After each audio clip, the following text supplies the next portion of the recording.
కాయలు అయితే ఎన్ని కాస్తున్నాయో చూపిస్తున్నాను చూడండి. బాగా కాస్తూ ఉంటాయి దొండకాయలు. నాటుకోవాలి కానీ చక్కగా చూడండి ఈ విధంగా అయితే వేసుకుంటే చక్కగా మనకి ఇంట్లో కూరగాయలు అయితే అవుతూ ఉంటుందండి. చూడండి ఫ్రెండ్స్, చూడండి ఎలా కాస్తున్నాయో. స్వచ్ఛమైనది. మనం ఎటువంటి కెమికల్ లేకుండా అయితే ఇంట్లో పెంచుకుంటే చక్కగా మనకైతే కూరగాయలు అయితే చక్కగా అవుతూనే ఉంటుంది. మొత్తం ఇదంతా వేసానండి చూడండి, మొత్తం అలా వేసాను.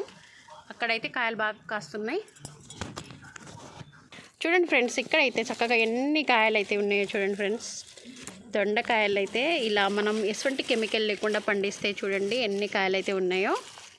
చూడండి ఫ్రెండ్స్, చూపినాను చూడండి అసలు ఎన్ని కాయలు కాస్తున్నాయో. నిజంగా ఎటువంటి కెమికల్ లేనివి మనం తింటే మన ఆరోగ్యం కూడా చాలా బాగుంటుందండి. చూడండి, ఇంకా ఇంట్లో పెంచుకుంటే చాలు కదా. ఈ విధంగా మనమైతే చక్కగా ఇంట్లో పండించుకొని మనం చక్కగా కూరగాయలు అయితే తినొచ్చు, ఆరోగ్యంగా కూడా ఉండొచ్చండి. నేనైతే ఈ విధంగా అయితే వేస్తానండి.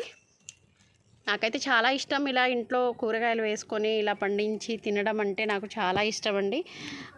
అసలు కాయలు అయితే చూడండి, ఆకులు తెంచేస్తున్నాము ఇక్కడ అయితే. చూడండి ఎంత ఫ్రెష్గా ఎట్లా ఫ్రీగా ఉన్నాయో చూడండి ఫ్రెండ్స్, ఎట్లా ఉన్నాయో చూడండి. ఇవన్నీ నేను ఇలాగే గోరింటాకు చెట్టు పైన అయితే పాకిచ్చానండి.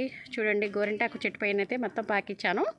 ఇంకా గోరింటాకు కావాల్సినప్పటికల్లా కోసుకోవచ్చు. అదే కాకుండా దొండకాయ చెట్టు కూడా అలా వేసేసాను. అదే కాకుండా చూడండి నేను ఏమేమి చెట్లు వేసాను అనేది మీ అందరితో అయితే షేర్ చేసుకుంటున్నాను ఫ్రెండ్స్. చూడండి ఫ్రెండ్స్, ఇక్కడైతే చిక్కుడుకాయలు అయితే వేశాను, మళ్ళీ దాంట్లో గుమ్మడికాయ కూడా వేశాను. ఇంకా చూడండి ఎలా వేసానో. నేనైతే ఇలా అన్నీ పాకిస్తూ ఉంటాను ప్రతి ఇయర్. నేను ఈ విధంగా అయితే పాకిస్తే మనకి ఇంట్లో వరకే అయిపోయినా చాలండి.